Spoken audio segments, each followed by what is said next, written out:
আমার প্রিয় ছাত্রছাত্রীবৃন্দ, কল্যাণী ইউনিভার্সিটির অন্তর্গত বিভিন্ন কলেজে যে সমস্ত ছাত্রছাত্রী সেকেন্ড সেমিস্টারে পড়াশোনা করছো এবং তোমাদের বেঙ্গলি মাইনর পেপার রয়েছে, তোমাদের জন্য এই ভিডিওটি অবশ্যই ভিডিওটি শেষ পর্যন্ত দেখবে, কোনো রকম স্কিপ করবে না, তাহলে তোমাদেরই প্রয়োজনীয় ইনফরমেশন তোমরা জানতে পারবে না। দেখো, Kalyani university second semester Bengali minor তোমাদের সিলেবাসের শিরোনামে রয়েছে বাংলা সাহিত্যের ইতিহাস, প্রাচীন ও মধ্যযুগ ও ভাষাতত্ত্ব। এই সিলেবাসের উপরে তোমাদের পড়তে হবে এবং পরীক্ষার জন্য প্রস্তুতি নিতে হবে।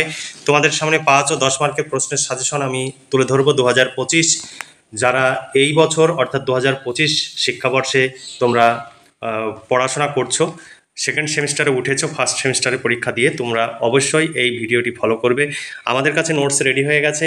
এই সিলেবাস অনুযায়ী যদি নোটস সংগ্রহ করতে চাও 250 টাকা পেমেন্ট করতে হবে বাংলা মাইনর পেপারের জন্য। মেজর পেপার যদি ইতিহাস, রাষ্ট্রবিজ্ঞান, এডুকেশন, দর্শন এই সমস্ত বিষয় থাকে, তাহলে এডুকেশন মেজরের নোটসও পেয়ে যাবে।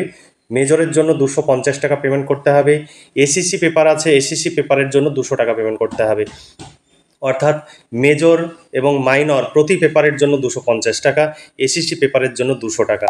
আর 3টি পেপার তোমরা একসঙ্গে পেয়ে যাবে 700 টাকায়। মেন 3টি পেপারের কমপ্লিট নোটস পেয়ে যাবে, এর বাইরে কিছু পড়ার প্রয়োজন হবে না, পরীক্ষায় 100% কমন পাবে। আর আমাদের এই নোটস সংগ্রহের জন্য তোমরা দূর দূরান্তে ছোটাছুটি করো এবং প্রচুর সময় ও অর্থ ব্যয় করো। তোমরা আমাদের কাছে নোটস সংগ্রহ করলে তোমাদের অর্থ এবং সময়ের সাশ্রয় হবে এবং তোমরা ভীষণভাবে উপকৃত হবে। ঘরে বসে 4 মাস ধরে পড়াশোনা করে পরীক্ষার জন্য প্রস্তুতি নিতে পারবে। এবার চলো দেখে নিই তোমাদের সিলেবাসে কি কি রয়েছে। দেখো, সিলেবাস 2025 পর্ব 1-এ রয়েছে চর্যাপদ, শ্রীকৃষ্ণ কীর্তন, বৈষ্ণব পদাবলীতে চণ্ডীদাস, বিদ্যাপতি, জ্ঞানদাস, গোবিন্দ দাস। পর্ব 2-এ রয়েছে অনুবাদ সাহিত্যে তোমাদের পড়তে হবে কৃত্তিবাস ওঝা, কাশিদাসী মহাভারত, চৈতন্য জীবনী সাহিত্য, চৈতন্য ভাগবত, শ্রী চৈতন্য চরিতামৃত। পর্ব 3-তে রয়েছে মনসা মঙ্গল কাব্য, বিজয়গুপ্ত নারায়ণ দেব, চণ্ডীমঙ্গল কাব্যের কবি কঙ্কন চক্রবর্তী, অন্নদামঙ্গল কাব্যের কবি রায়গুণাকর ভারতচন্দ্র, ধর্মমঙ্গল কাব্যের কবি ঘনরাম চক্রবর্তী। এরপরে শাক্ত পদাবলী তোমাদের পড়তে হবে। শাক্ত পদাবলীর 2জন কবি রয়েছেন, রামপ্রসাদ সেন ও কমলাকান্ত ভট্টাচার্য। পর্ব 4-এ রয়েছে বাংলা ভাষাতত্ত্ব। বাংলা ভাষাতত্ত্বের মধ্যে পড়তে হবে বাংলা ভাষার সংজ্ঞা ও বৈশিষ্ট্য, বাংলা ভাষার উদ্ভব ও ক্রমবিকাশ, প্রাচীন, মধ্য, আধুনিক এবং আধুনিক বাংলা। ধ্বনির বর্গীকরণ পড়তে হবে, স্বরধ্বনি ও ব্যঞ্জন ধ্বনির বর্গীকরণ, আর ধ্বনি পরিবর্তনের ধারা, শব্দার্থ পরিবর্তনের ধারা, উপভাষার সাধারণ পরিচয়। এই ছিল তোমাদের সিলেবাস। এই সিলেবাস অনুযায়ী নোটস রেডি হয়ে গেছে। 250 টাকা পেমেন্ট করতে হবে বাংলা মাইনরের জন্য। তোমরা পেমেন্ট করে রিসিভ কপি আমাদের এই হোয়াটসঅ্যাপ নাম্বারে পাঠিয়ে দেবে।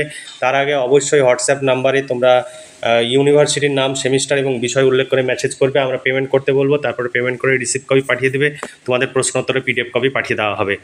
আর আমাদের এখানে ফিক্সড প্রাইস, কেউ দামাদামি করবে না, অকারণে দামাদামি করে আমাদের সময় নষ্ট করবে না, নিজেদেরও সময় নষ্ট করবে না, কারণ দামাদামি বিষয়টা আমাদের মোটেও পছন্দ নয়। বিগত 5 বছর ধরে আমাদের একই প্রাইস রয়েছে। ফার্স্ট সেমিস্টারে কিছু কিছু পেপার, মাইনর পেপার 200 টাকা ছিল, কিন্তু সেইগুলো গত বছর থেকেই 250 টাকা করা হয়েছে। সেই অনুযায়ী 250 টাকায় বিগত 5 বছর ধরে মূল্য রয়েছে, তাই কেউ দামাদামি করবে না। আমাদের ফিক্সড প্রাইস, আমাদের প্রচুর খরচ, সেই খরচ উঠছে না বলে আমরা যে বিষয়গুলো 200 টাকা ছিল সেইগুলোকে 250 টাকা করেছি। তাই এই নিয়ে কেউ নানা রকমের বিতর্ক সৃষ্টি করবে না।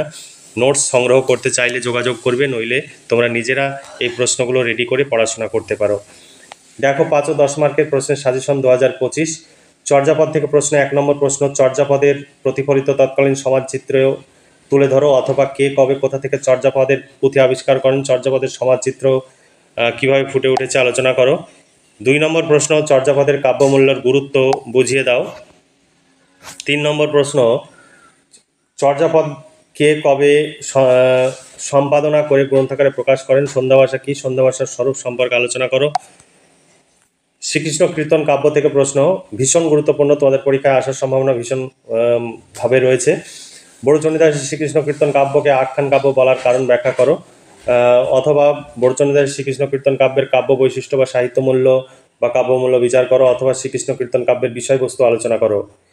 এরপরে বৈষ্ণব পদাবলী থেকে তোমাদের প্রশ্ন, প্রাক চৈতন্য যুগে একজন বৈষ্ণব কবির কবি প্রতিভা সম্পর্কে আলোচনা করো, বা বৈষ্ণব কবি চণ্ডীদাসের কবি প্রতিভা সম্পর্কে আলোচনা করো। যেগুলো বেশি স্টার চিহ্ন দেওয়া রয়েছে সেগুলো তোমাদের জন্য ভীষণ গুরুত্বপূর্ণ। বিদ্যাপতি চণ্ডীদাসের তুলনামূলক আলোচনা করো। 8 নম্বর প্রশ্ন, বাংলা সাহিত্যের ইতিহাসে বিদ্যাপতিকে অন্তর্ভুক্ত করা হয় কেন, তোমার মতামত দাও, বা বৈষ্ণব পদকর্তা হিসাবে বিদ্যাপতির কৃতিত্ব বিচার করো।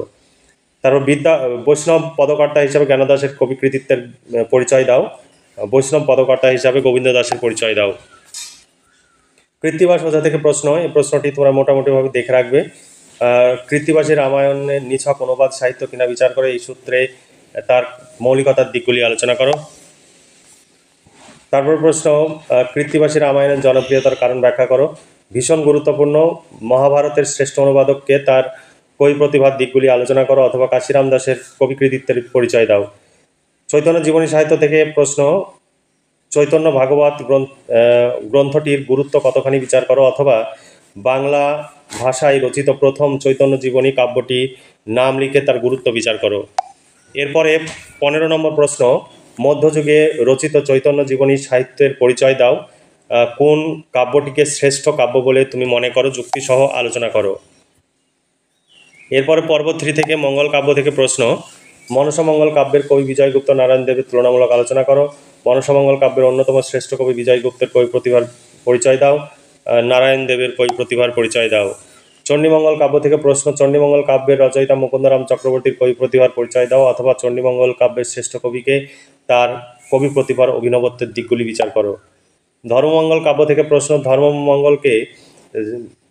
ধর্মমঙ্গল কাব্যকে রাঢ়ের জাতীয় কাব্য বলার কারণ উল্লেখ করে এই ধারার যে কোনো একজন কবি প্রতিভা মূল্যায়ন করো, অথবা ধর্মমঙ্গল কাব্যের কবি ঘনরাম চক্রবর্তীর কবি প্রতিভা বা কাব্য বৈশিষ্ট্য সম্পর্কে আলোচনা করো। অন্নদামঙ্গল কাব্য থেকে প্রশ্ন, ভারতচন্দ্রের অন্নদামঙ্গল কাব্য রাজকণ্ঠের মণিমালার মতো মন্তব্যটি কার সম্পর্কে করা হয়েছে, তার কাব্য সম্পর্কে উদ্ধৃত মন্তব্যটি যৌক্তিকতা বিচার করো। 2 নম্বর প্রশ্ন, কবি ভারতচন্দ্রের লেখা অন্নদামঙ্গল কাব্যে কটি খণ্ডে বিভক্ত অন্নদামঙ্গল কাব্যের কবি প্রতিভা বিচার করে তাকে যুগসন্ধির কবি বলা হয় কেন, লেখো। শাক্ত পদাবলী থেকে প্রশ্ন, রামপ্রসাদ সেনের আবির্ভাব ও পরিচয় দিয়ে তার কবি কৃতিত্বের পরিচয় দাও, অথবা শাক্ত পদাবলীর শ্রেষ্ঠ কবি রামপ্রসাদ সেনের অবদান আলোচনা করো। 4 নম্বর প্রশ্ন, ভাষার সংজ্ঞা দাও ও বৈশিষ্ট্য সূত্রাকারে লেখো। বাংলা ভাষার উদ্ভব ও ক্রমবিকাশ বর্ণনা করো। প্রাচীন বাংলা ভাষার ভাষাতাত্ত্বিক বৈশিষ্ট্য লেখো, অথবা আদি বাংলা ভাষার 3টি ধ্বনিতাত্ত্বিক ও 3টি রূপতাত্ত্বিক বৈশিষ্ট্য লেখো। মধ্যযুগের বাংলা ভাষার ভাষাতাত্ত্বিক বৈশিষ্ট্যগুলি আলোচনা করো, অথবা আদি মধ্যযুগের ভাষাতাত্ত্বিক বৈশিষ্ট্যগুলি আলোচনা করো। আধুনিক বাংলা ভাষার ভাষাতাত্ত্বিক বৈশিষ্ট্যগুলি লেখো। তারপরে সংস্কৃত ভাষাকে বাংলা ভাষার জননী বলা যায় কিনা তোমরা মতামত দাও। ধ্বনির বর্গীকরণ থেকে প্রশ্ন, উচ্চারণ স্থান অনুযায়ী বাংলা স্বরধ্বনির বর্গীকরণ করো। উচ্চারণের প্রকৃতি অনুযায়ী স্বরবর্ণ ব্যঞ্জন বর্ণের মধ্যে পার্থক্য আলোচনা করো। উচ্চারণ স্থান ও উচ্চারণ প্রকৃতি অনুযায়ী ব্যঞ্জন বর্ণের বর্গীকরণ বুঝিয়ে দাও। মৌলিক ও যৌগিক স্বরধ্বনি কাকে বলে, উদাহরণ সহ বুঝিয়ে দাও। ব্যঞ্জন ধ্বনির অন্তর্গত দন্তধ্বনির পরিচয় দাও। ব্যঞ্জন ধ্বনির অন্তর্গত অন্তস্থ ধ্বনির পরিচয় দাও। এই সমস্ত প্রশ্নের উত্তর পেয়ে যাবে 250 টাকায় মাইনর বাংলা পেপার পেয়ে যাবে। তাছাড়া যদি বাংলা, ইতিহাস, রাষ্ট্রবিজ্ঞান, এডুকেশন, দর্শন এই সমস্ত পেপার মেজর পেপার থাকে, মেজর পেপারের জন্য 250 টাকা। এসিসি পেপার তোমাদের পড়তে হবে, এসিসি পেপারের জন্য 200 টাকা। অর্থাৎ মেজর, মাইনর এবং এসিসি এই 3টি পেপারে মেন পেপারের জন্য 700 টাকা পেমেন্ট করতে হবে। এছাড়া তোমাদের এইসি ইংলিশ রয়েছে, এইসি ইংলিশের জন্য 200 টাকা পেমেন্ট করতে হবে। আর তোমাদের এমডিসি পেপার রয়েছে, এমডিসি পেপার যে পেপার থাকবে আমাদের কাছে যদি নোটস থাকে 150 টাকা পেমেন্ট করতে হবে। অর্থাৎ 5টি পেপারে মোট 1050 টাকায় কমপ্লিট 5টি পেপারের নোটস পেয়ে যাবে। যদি সংগ্রহ করতে চাও সংগ্রহ করতে পারো, বা একটি করে পেপার তোমার প্রয়োজন অনুযায়ী সংগ্রহ করতে পারো।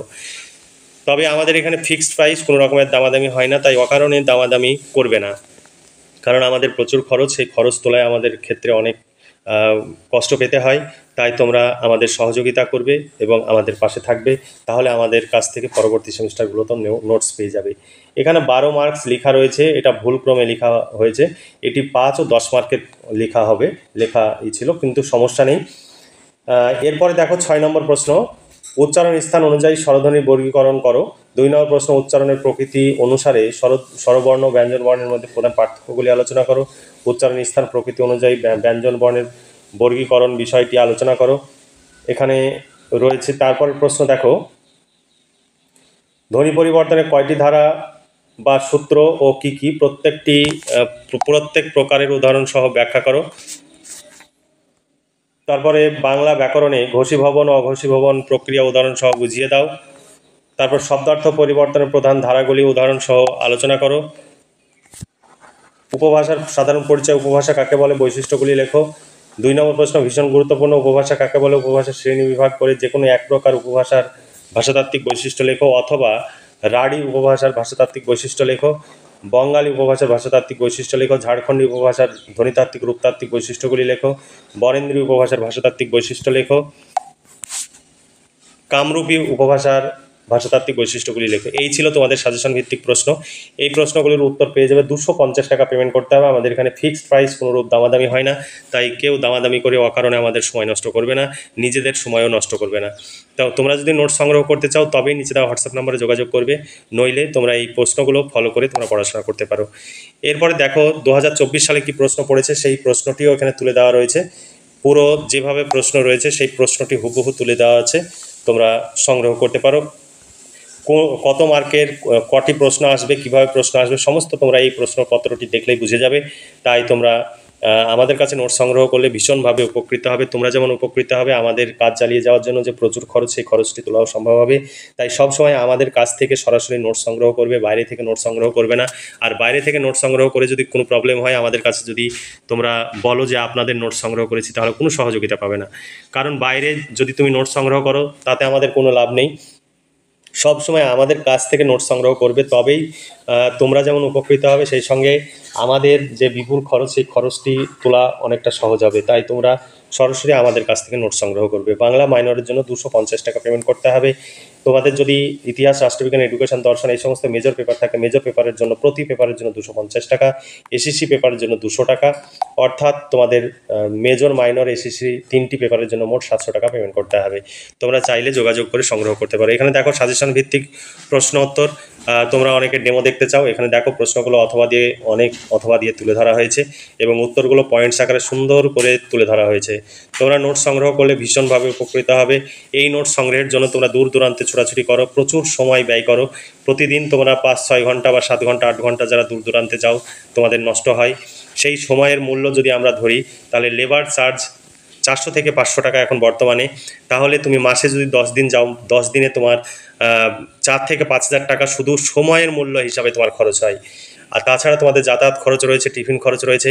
তাই অকারণে এত সময় নষ্ট না করে, আর তুমি যেখানেই যাবে সেখানে এই নোটসগুলোই সংগ্রহ করবে। তাহলে যে নোটস তুমি 250 টাকায় পাচ্ছ, তার জন্য তুমি কেন এত সময় এবং অর্থ ব্যয় করবে?